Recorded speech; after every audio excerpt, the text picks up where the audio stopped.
Estimados compañeros, bienvenidos al blog número 2. Aquí vamos a estar hablando y discutiendo cómo comunicarnos con el estudiante adulto en la generación de los millennials. Espero que hayan disfrutado el primer video, que lo hayan entendido y reflexionado. Vamos a la segunda parte. ¿Cómo comunicarnos con el estudiante adulto en la generación de los millennials? Compañeros, tenemos que entender claro que en esta actualidad, dentro de nuestras diferentes instituciones, máximo en National University College, hay una población que la hace distinta y diferente. Nosotros tenemos estudiantes que son madres y padres solteros, trabajadores, etcétera, personas mayores, jóvenes, que tienen estilos de aprendizaje distintos y diferentes.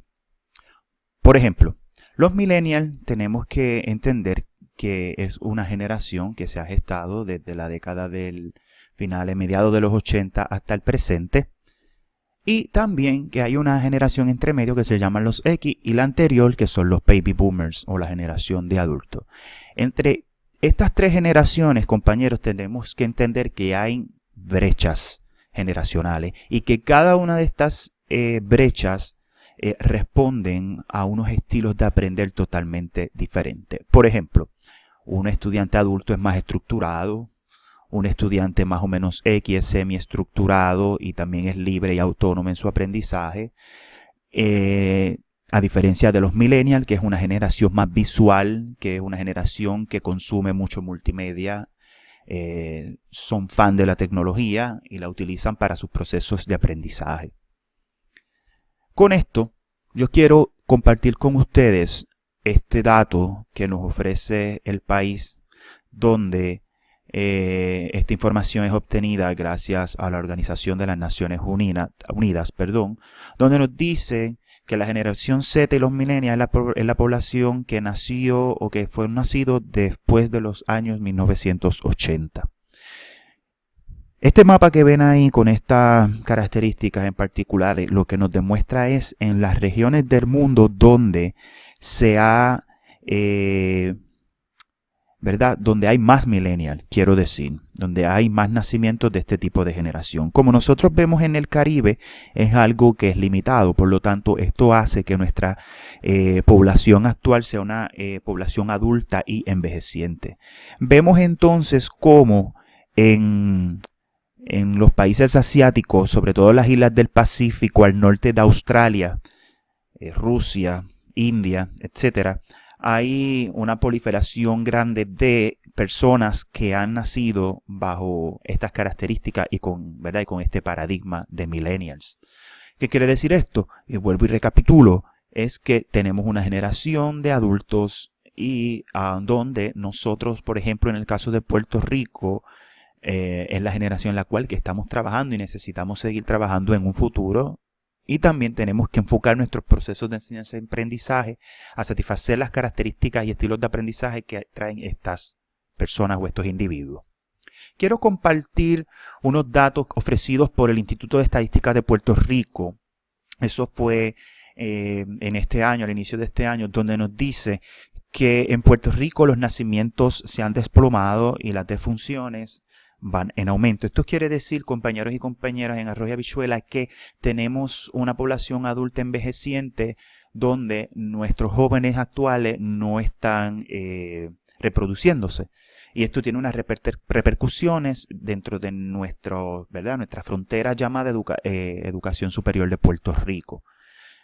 Estos datos son oficiales, extraoficiales y preliminares, así que esto va a determinar entonces los enfoques que nosotros debemos de darle en nuestros procesos de enseñanza y sobre todo en línea, partiendo de las características de las cuales traen estos estudiantes. Vemos cuando Puerto Rico se compara con Estados Unidos, vemos que nuestra población es mayormente adulta y superando ya a los Estados Unidos. Tenemos que sumarle también que la población puertorriqueña es más envejeciente, por lo tanto la demografía ha cambiado, también hay una emigración directa hacia los Estados Unidos después de María y antes de María, que también cambia la manera de nosotros percibir y de ofrecer cursos, en este caso a distancia. Pero para esta información que les traigo y que les comparto es para que ustedes tengan en cuenta cómo nosotros debemos de comunicarnos en un ambiente online o en línea. Les voy a compartir estos consejos que un instructor en línea debe tener en cuenta para que sea un comunicador efectivo.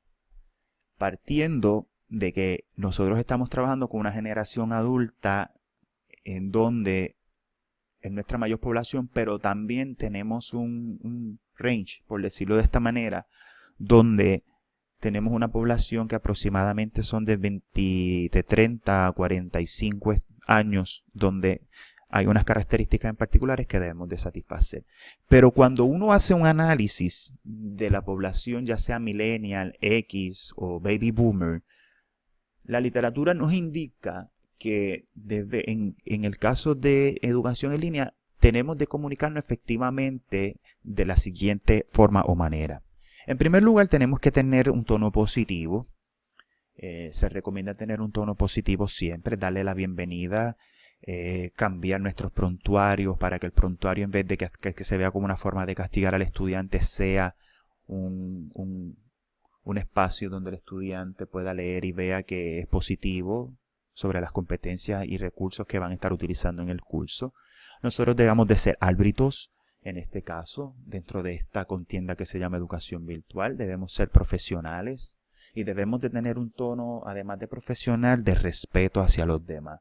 Fíjense que esto se asemeja mucho a las netiquetas que estuve hablando en el video número 1.